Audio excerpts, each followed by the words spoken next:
Hi guys, I wanted to answer 3 quick questions today. I had a busy day here, and just going to get through 3 quick questions. First, I've got one of our old shirts on. This is from our farm in New York, and I've been trying to wear a different shirt every single day for the live show.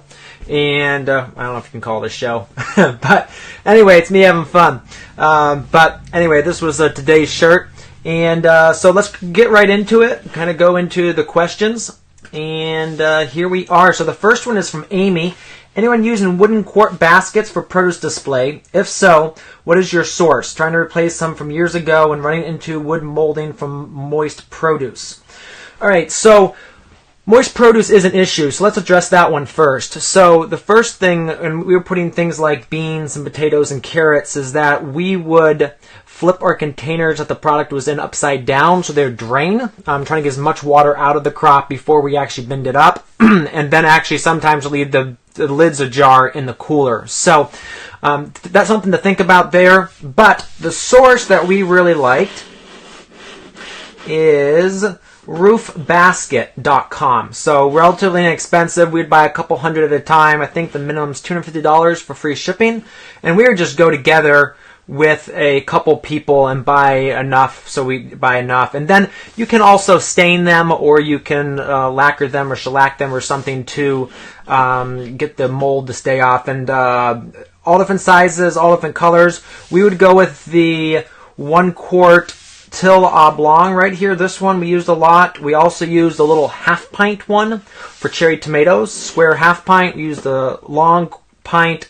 Oh, so yeah, this little half pint here we used for cherry tomatoes, and we'd reuse that over and over. So we wouldn't give that out with every single order. So they're just we dumped it into a paper bag for them. So that's the first question. The second question is, this is by Tara Sue Pelton yesterday. These are such a quick growing crop, a must have in spring and fall in our gardens. What's everyone else must have spring vegetable? And this is some bok choys there. Usually it looks like the Ming King choy, but I'm not quite sure. For me, one is spring onions. So I love doing overwintered onions, whether it's in the hoop house, getting them super early, or just in the field, planting the sets, and usually October or November. We actually in Ohio here can plant them in December and get away with it. But I did a video of it here on the Four Season Farming community page. And this video here, what's the date? So you can go track it down. It's November 3rd. I did a video about it. So you can go check that out. I will link to this video in the comments below this post so you can get to that easily. And let's go to the third question here. Third question is by Richard Greer. Help! I started with a small 7-meter tunnel a couple years ago just for fun. This year I sold my cows and increased it to 15 meter. I'm spending all my time in the tunnel and finding myself craving yet more space, an earlier start in the season, all kinds of paraphernalia. I think I've become an addict. Should I seek therapy? Is it too late for me to kick the habit? How does this kind of story usually end? Well, my friend, it usually ends with about a half acre of tunnels.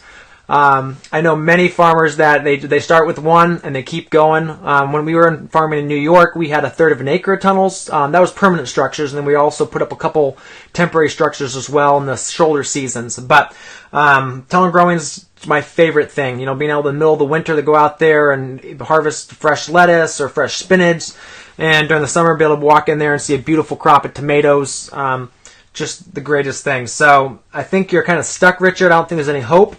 But definitely feel free to, if you have questions, this is the community for you, for if you have that tunnel questions. So, all right, folks, that's all for today. Like, share, comment below. I've been getting a lot of great comments and great questions in through, Messenger or text and stuff. So definitely keep that up.